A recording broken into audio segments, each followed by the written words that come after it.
வணக்கம். இன்றைய முக்கிய செய்திகள்.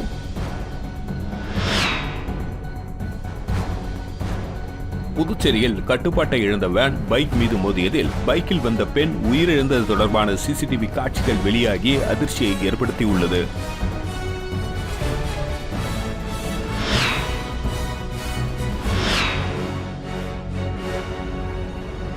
புதுச்சேரியில் 5 கோடி ரூபாய் மதிப்புள்ள இடத்தை திமுக முன்னாள் அமைச்சர் அபகரிக்கும் முயற்சியில் தன்னை மிரட்டுவதாக பிரெஞ்சு குடியுரிமை பெற்ற முதியவர் கண்ணீர் மல்க தெரிவித்துள்ளார்.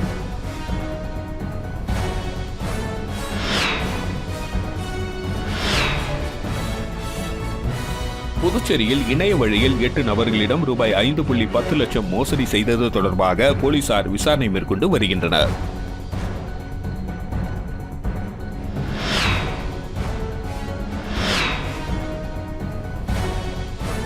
பருவமழையை எதிர்கொள்ள தயாராக இருக்க வேண்டும் என்று அரசு துறைகளுக்கு மாவட்ட ஆட்சியர் குலோத்துங்கன் உத்தரவு பிறப்பித்துள்ளார்.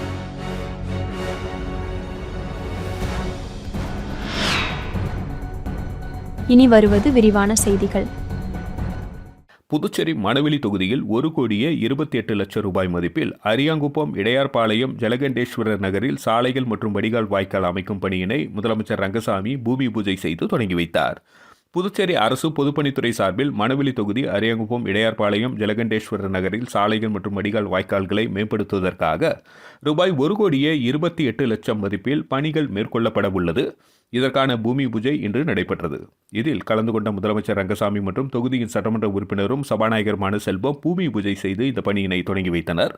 இந்த நிகழ்ச்சியில் தலைமை பொறியாளர் வீரசெல்வம், செயற்பொறியாளர் சந்திரகுமார், உதவி பொறியாளர் கோபி, இளநிலை பொறியாளர் நடராஜன் உட்பட பலர் கலந்து கொண்டனர்.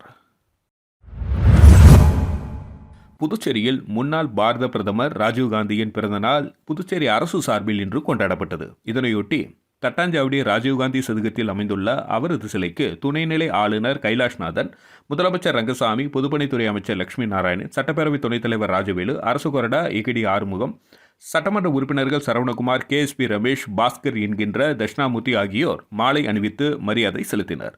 இந்த நிகழ்ச்சியில் சர்வ மத பிரார்த்தனையுடன் புதுச்சேரி பாரதியார் பல்கலைக்கூட ஆசிரியர் மற்றும் மாணவர்களின் தேசபக்தி பாடல்கள் இசைக்கப்பட்டன. பின்னர் முதலமைச்சர் சத்பவனா உறுதிமொழியை வாசிக்க அனைவரும் எடுத்துக்கொண்டனர். இதனைத் தொடர்ந்து காங்கிரஸ் கட்சி சார்பில் அதன் மாநில தலைவர் வைத்திலிங்கம் MP, முன்னாள் முதல்வர் நாராயணசாமி உட்பட காங்கிரஸ் கட்சியினர் ஊர்வலமாக வந்து ராஜீவ்காந்தி சிலைக்கு மாலை அணிவித்து மரியாதை செலுத்தினார்கள். மறைந்த முன்னாள் பாரத பிரதமர் ராஜீவ்காந்தி பிறந்தநாளை முன்னிட்டு வெளியனூரில் அமைந்துள்ள அவரது திருவுருவ சிலைக்கு காங்கிரஸ் கட்சி நிர்வாகிகள் மாலை அணிவித்து இனிப்புகள் வழங்கி கொண்டாடினர். மறைந்த முன்னாள் பாரத பிரதமர் ராஜீவ்காந்தியின் பிறந்த தினத்தை முன்னிட்டு வில்லியனூர் கொம்யூன் பஞ்சாயத்து அலுவலகம் எதிரில் அமைந்துள்ள அவரது திருவுருவ சிலைக்கு காங்கிரஸ் கட்சியின் PCC ராஜ்குமார் தலைமையில் மேற்கு மாவட்ட துணைத் தலைவர் முருகையன், ஜான் பாஷா, ரீட்டா முன்னிலையில் ராஜீவ்காந்தியின் திருவுருவ சிலைக்கு மாலை அணிவித்து மரியாதை செலுத்தியது. இதனைத் தொடர்ந்து கோஷங்கள் எழுப்பப்பட்டு பொதுமக்களுக்கு இனிப்புகள் வழங்கப்பட்டது. நிகழ்ச்சியில் வில்லியனூர் காங்கிரஸ் கட்சி நிர்வாகிகள் உட்பட ஏராளமானோர் கலந்து கொண்டு இந்த பிறந்தநாள் நிகழ்ச்சியை கொண்டாடினர். வில்லியனூர் பிருந்தாவனம் விரிவாக்கும் பகுதியில் 14 லட்சம் செலவில் சாலை அமைக்கும் பணியினை எதிர்க்கட்சித் தலைவர் சிவா தொடங்கி வைத்தார். புதுச்சேரி மாநிலம் வில்லியனூர் சட்டமன்ற தொகுதி விழுப்புரம் புதுச்சேரி தேசிய நெடுஞ்சாலையை ஒட்டியுள்ள வில்லியனூர் பிருந்தாவனம் நகர் விரிவாக்கம் பகுதி மக்களின் நீண்ட நாள் கோரிக்கையினை ஏற்றி சட்டமன்ற உறுப்பினர் மேம்பாட்டு நிதியிலிருந்து ரூபாய் 14,16,000 ரூபாய் ஒதுக்கீடு செய்யப்பட்டு வில்லியனூர் கொம்யூன் பஞ்சாயத்து மூலம் பணி மேற்கொள்வதற்கான பூமி பூஜை நிகழ்ச்சி நடைபெற்றது.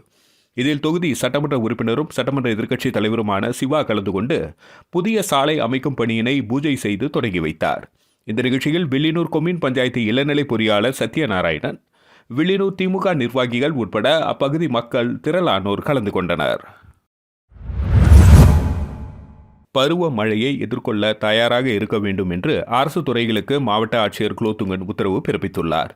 புதுவை மாவட்ட ஆட்சியர் குலோத்துங்கன் அனைத்து அரசு துறைகளுக்கும் பிறப்பித்துள்ள உத்தரவில் பருவ மழை துவங்குவதற்கு முன் அடுத்த மாதத்திற்குள் அனைத்து நீர்வரத்து வாய்க்கால்களையும் தூர்வார வேண்டும், வாய்க்கால் அடைப்புகளை சரி செய்வதில் கூடுதல் கவனம் செலுத்த வேண்டும், அனைத்து குடிநீர் தொட்டிகளையும் சுத்தமாக வைத்திருக்க வேண்டும், மழை காலங்களில் கூடுதல் மோட்டார் பம்புகள் தயார் நிலையில் வைக்க வேண்டும், பொதுமக்களுக்கு சுத்தமான குடிநீர் விநியோகம் செய்வதை உறுதி செய்ய வேண்டும், மழைக்காலத்தில் 24 மணி நேரமும் அரசு ஊழியர்கள் பணியில் இருக்க வேண்டும், கடந்த முறை நீர் தேங்கிய கிருஷ்ணா நகர், ரெயின்போ நகர், வெங்கடா நகர் மற்றும் பூமியான்பேட்டை உள்ளிட்ட தாழ்வான பகுதிகளில் வாய்க்கால்களை தூர்வாரி மீண்டும் நீர் தேங்காத வகையில் கூடுதல் கவனம் செலுத்த வேண்டும். பொதுப்பணித்துறை அதிகாரிகள் சாத்தனூர் மற்றும் வீடூர் அணைகள் திறக்கும் பொழுது கரையோர மக்கள் பாதிக்காத வகையில் தமிழக அதிகாரிகளுடன் தொடர்பில் இருக்க வேண்டும். கொம்யூன் ஆணையர்கள் தங்களது பகுதியில் உள்ள ஏரிகளையும் தினசரி கண்காணிக்க வேண்டும். போதிய மருந்து, மாத்திரைகள், ஆம்புலன்ஸ் மற்றும் மருத்துவ குழுக்களை தயார் நிலையில் வைத்திருக்க வேண்டும் என குறிப்பிடப்பட்டுள்ளார். புதுச்சேரியில் பேரிடர் மேலாண்மை துறை நிதியின் மூலம் கடலோர காவல்படைக்கு புதியதாக வாங்கப்பட்ட 3 ரப்பர் மீட்பு படகுகளை சீனியர் எஸ்பி கலைவாணன் பார்வையிட்டு சோதனை மேற்கொண்டார். புதுச்சேரி தேங்காய்திட்டில் துறைமுக வளாகத்தில் கடலோர காவல்படை நிலையம் செயல்பட்டு வருகிறது. இங்கு பேரிடர் காலங்களில் மீட்பு பணிகள் மேற்கொள்ளப்பட்டு வருகிறது. இந்நிலையில் இயற்கை பேரிடர் காலத்தில் மீட்பு பணிகளை விரைவாக மேற்கொள்ளும் வகையில் பேரிடர் மேலாண்மை துறை மூலம் ரூபாய் 18 லட்சம் மதிப்பீட்டில் அரக்கோணம் தேசிய பேரிடர் மீட்பு பிரிவில் இருந்து புதியதாக 3 ரப்பர் படகுகள் வாங்கப்பட்டுள்ளன. அதன்படி புதுச்சேரி கடலோர காவல் நிலையத்திற்கு ஒப்படைக்கப்பட்டு பேரிடர் மீட்பு படகுகளை சீனியர் எஸ்பி கலைவாணன் பார்வையிட்டு சோதனை மேற்கொண்டார். இதில் கடலோர காவல்படை இன்ஸ்பெக்டர் வேலையன் மற்றும் போலீசார் உடனிருந்தனர். புதியதாக வாங்கப்பட்டுள்ள ரப்பர் மீட்பு படகுகள் மூலம் பேரிடர் காலங்களில் குடியிருப்பு பகுதிகளில் ஏற்படும் பாதிப்புகளில் இருந்து மக்களை விரைவாக மீட்க முடியும். பெட்ரோலில் இயங்கும் இந்த படகுகளை இயக்க போதிய பயிற்சி தேவைப்படுகிறது. இதற்காக கடலோர காவல்படையில் 6 பேர் தேர்வு செய்யப்பட்டு பயிற்சிக்காக தேசிய பேரிடர் மீட்பு பிரிவிற்கு அனுப்பி வைக்கப்பட உள்ளனர் என தெரிவிக்கப்பட்டுள்ளது. புதுச்சேரியில் கட்டுப்பாட்டை இழந்த வேன் பைக் மீது மோதியதில் பைக்கில் வந்த பெண் உயிரிழந்தது தொடர்பான சிசிடிவி காட்சிகள் வெளியாகி அதிர்ச்சியை ஏற்படுத்தியுள்ளது. புதுச்சேரி இளங்கோ நகரை சேர்ந்தவர் சுரேஷ். இவர் நேற்று இரவு தனது தாய்க்கு ஜிப்மர் மருத்துவமனையில் உடல் பரிசோதனை செய்து கொண்டு அவருக்கு சொந்தமான டெம்போ வேனில் தனது தாயை காரைக்காலில் உள்ள வீட்டில் விட சென்றார். வேனை சண்முகபிரியன் என்பவர் ஓட்டி வந்தார். இந்நிலையில் கடலூர் சாலை அரியங்குப்பம் காவல் நிலையம் அருகே பகுதியில் வேன் சென்று கொண்டிருந்த பொழுது அங்கு நின்று கொண்டிருந்த ஒரு வாகனம் மீது மோதாமல் இருக்க வேனை லேசாக திருப்பியுள்ளார். அப்பொழுது அங்கிருந்த பேரிகார்ட் மீது மோதிய வேன் கட்டுப்பாட்டை இழந்து எதிர் சாலைக்கு சென்று எதிரே இருசக்கர வாகனத்தில் வந்த பெண் மீது மோதியது. இதில் அந்த பெண் தூக்கி வீசப்பட்டார். இதில் அவருக்கு முன் தலையில் பலத்த அடிபட்டிருந்த நிலையில் சாலையில் அவ்வழியே சென்றவர்கள் அந்த பெண்ணை மீட்டு அரசு மருத்துவமனைக்கு அழைத்து சென்றபொழுது அவர் உயிரிழந்து விட்டதாக மருத்துவர்கள் தெரிவித்தனர். இந்த விபத்து குறித்து தகவலின் பேரில் சம்பவ இடத்திற்கு வந்த போலீசார் வேன் ஓட்டுநரை கைது செய்து அவரிடம் நடத்திய முதல்கட்ட விசாரணையில் வேனில் பிரேக் பிடிக்காததால் இந்த விபத்து நடந்தது தெரியவந்துள்ளது. இதனைத் தொடர்ந்து அந்த பெண் குறித்து விசாரணை செய்தபொழுது அவர் கொம்பாக்கம் பகுதியைச் சேர்ந்த தியேட்டர் ஊழியரான ராம்குமார் மனைவி அமுதா என்றும் விபத்து நடந்த இடத்திலிருந்து 100 மீட்டர் தொலைவில் உள்ள டைல்ஸ் கடை ஒன்றில் பணியாற்றி வந்த நிலையில் பணி முடிந்து வீட்டுக்கு செல்லும் பொழுது விபத்தில் சிக்கி உயிரிழந்தது தெரிய வந்துள்ளது. மேலும் இந்த விபத்து தொடர்பான நெஞ்சை பதபதைக்கும் சிசிடிவி காட்சிகள் வெளியாகியுள்ளது. புதுச்சேரியில் 5 கோடி ரூபாய் மதிப்புள்ள இடத்தை திமுக முன்னாள் அமைச்சர் அபகரிக்கும் முயற்சியில் தன்னை மிரட்டுவதாக பிரெஞ்சு குடியுரிமை பெற்ற முதியவர் கண்ணீர் மல்க தெரிவித்துள்ளார். புதுச்சேரி பெருமாள் கோவில் வீதியைச் சேர்ந்தவர் மூர்த்தி பால்ராஜ். 75 வயதான இவர் பிரெஞ்சு குடியுரிமை பெற்றவர். இவருக்கு சொந்தமான 2200 சதுரடி இடம் புதுச்சேரி கொசகடை வீதியில் கடையுடன் உள்ளது. இந்த இடத்தில் புதுச்சேரி திமுக முன்னாள் அமைச்சரும் தற்பொழுது திமுகவின் மாநில அவைத் தலைவருமான SP சிவகுமார் 15 ஆண்டுகளுக்கு மேலாக வாடகைக்கு நகைக்கடை நடத்தி வருகிறார். மூர்த்தி பால்ராஜின் மனைவி இறந்த நிலையில் தனது மகன்களுக்கு சொத்தை பிரித்து கொடுப்பதற்காக முன்னாள் அமைச்சர் SP சிவகுமாரிடம் கடையை காலி செய்து கொடுக்குமாறு வலியுறுத்தி உள்ளார். ஆனால் கடையை காலி செய்யாமல் திமுக முன்னாள் அமைச்சர் இடத்தை அபகரிக்கும் நோக்கத்தில் இடத்தின் உரிமையாளரான மூர்த்தி பால்ராஜை மிரட்டியுள்ளார். இதனால் அதிர்ச்சியடைந்த அவர் கடந்த டிசம்பர் மாதம் பெரிய கடை காவல் நிலையத்தில் புகார் அளித்துள்ளார். ஆனால் புகார் மீது போலீசார் வழக்கு பதிவு செய்யப்படவில்லை. இந்த நிலையில் செய்தியாளர்களை சந்தித்த மூர்த்தி பால்ராஜ் திமுக முன்னாள் அமைச்சர் SP சிவகுமார் தனது இடத்தில் வாடகைக்கு இருந்து கொண்டு இடத்தை காலி செய்யாமல் 5 கோடி ரூபாய் மதிப்புள்ள இடத்தை அபகரிக்கும் முயற்சியோடு அரசியல் பின்புலத்தோடு தன்னை மிரட்டுவதாகவும் காவல் நிலையத்தில் கொடுத்த புகாரின் மீது போலீசார் நடவடிக்கை எடுக்காமல் தன்னை அலைகழிப்பதாகவும் கண்ணீர் மல்க தெரிவித்தார். மேலும் முன்னாள் அமைச்சர் SP சிவகுமாரிடம் இருந்து தனது இடத்தை மீட்டு கொடுக்க புதுச்சேரி அரசு நடவடிக்கை எடுக்க வேண்டும் என்றும் அவர் கேட்டுக்கொண்டார்.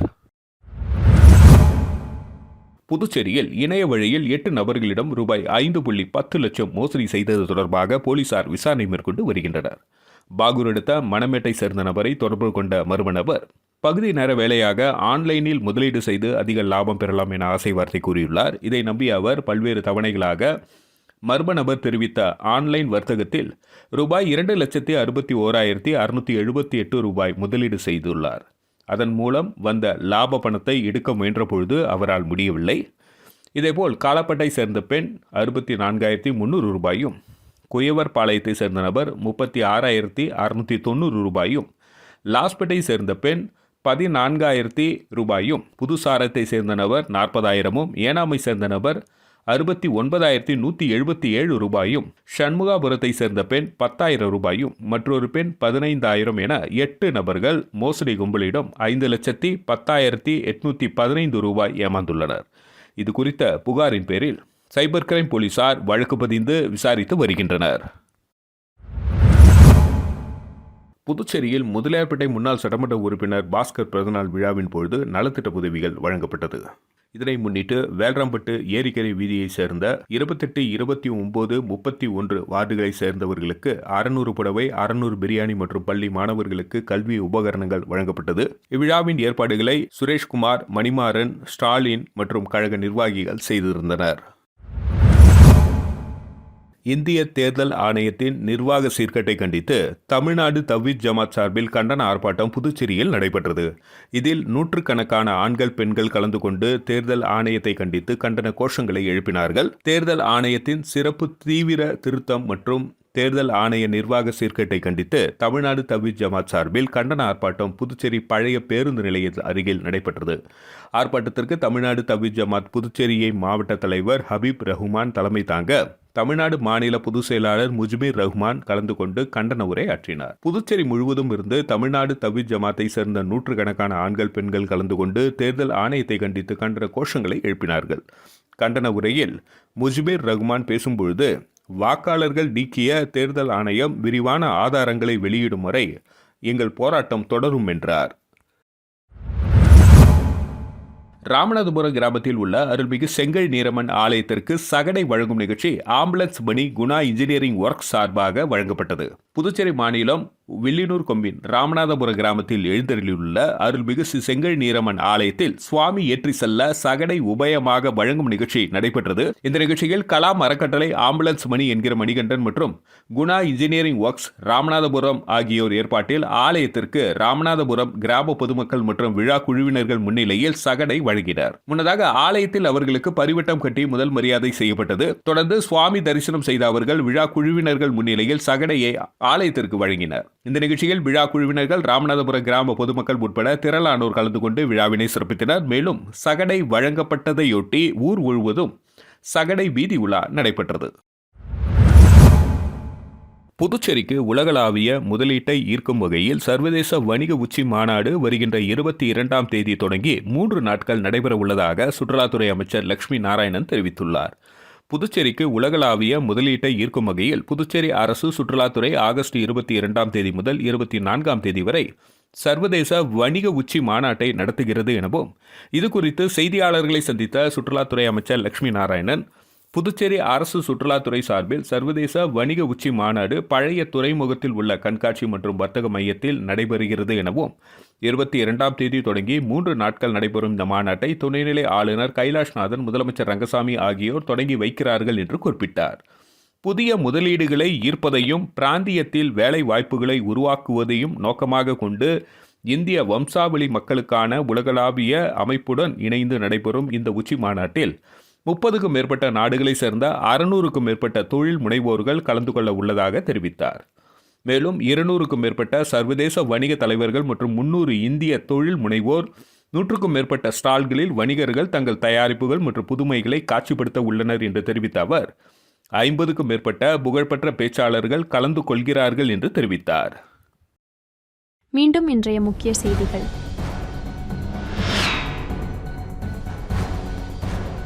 புதுச்சேரியில் கட்டுப்பாட்டை இழந்த வேன் பைக் மீது மோதியதில் பைக்கில் வந்த பெண் உயிரிழந்தது தொடர்பான சிசிடிவி காட்சிகள் வெளியாகி அதிர்ச்சியை ஏற்படுத்தியுள்ளது.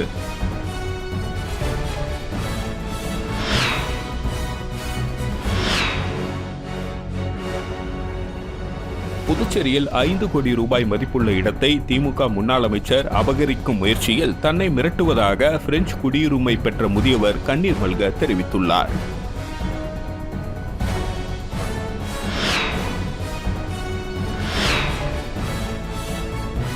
புதுச்சேரியில் இணைய வழியில் 8 நபர்களிடம் ரூபாய் 5.10 லட்சம் மோசடி செய்தது தொடர்பாக போலீசார் விசாரணை மேற்கொண்டு வருகின்றனர்.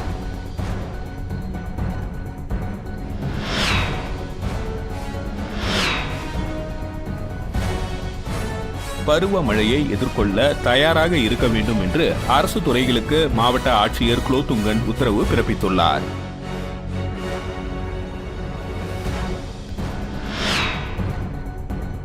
செய்திகளை துல்லியமாகவும் தெளிவாகவும் தெரிந்து கொள்ள கிரியேட்டிவ் மீடியா யூடியூப் சேனலை சப்ஸ்கிரைப் செய்து கொள்ளவும்.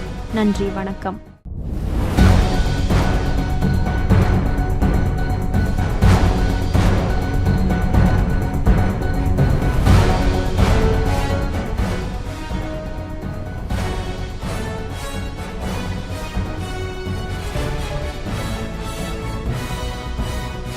நம்ம சேனலை சப்ஸ்கிரைப் பண்ணுங்க, லைக் பண்ணுங்க, ஃப்ரெண்ட்ஸ்க்கும் ஷேர் பண்ணுங்க.